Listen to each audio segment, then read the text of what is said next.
اليوم يعني كاينين اليوم ان شاء الله غادي نحتفلوا بمديرات اللي تبارك الله ما شاء الله باتقوا من مدينه طنجه.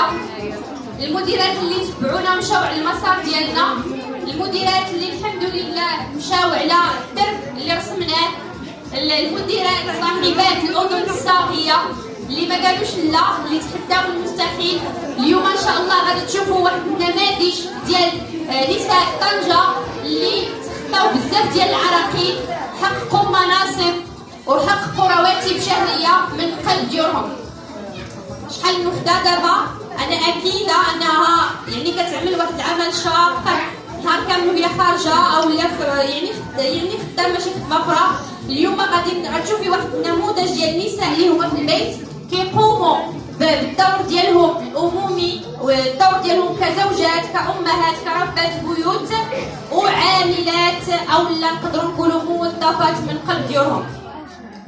صراحه انا فرحانه بزاف. طنجه انا ولات عندي بلادي، وليت كنجي لها كي السلام عليكم. بيني وبين طنجه 5 ديال السوايع في التران، ولكن الحمد لله كتجيني كي السلام عليكم. كنجي في البوراق راه باش تعين انا عندكم، وباش نجي ونعاود نجي وديما عندي واحد الشغف انه نجي الا ان دل هذا على شيء فهو كيدل على العلاقه اللي تربات بيناتنا كاكاويات، العلاقه اللي تربات مع الطنجاويات ومع اكابيجو. مدينه طنجه محظوظه، يعني كتعتبر من المدن الاولى اللي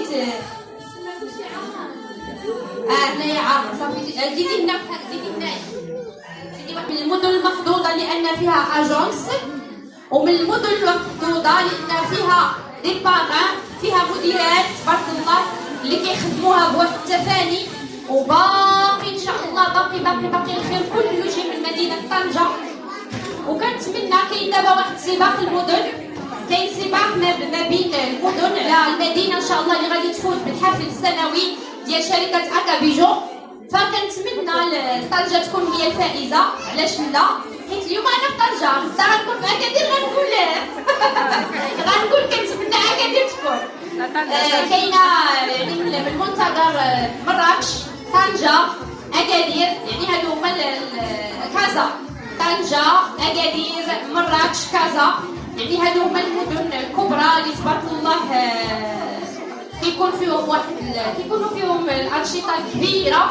فكنتمنى انه تكون احدى هذه المدن هي الفائزه بالحافل السنوي لشركه اكابيجو.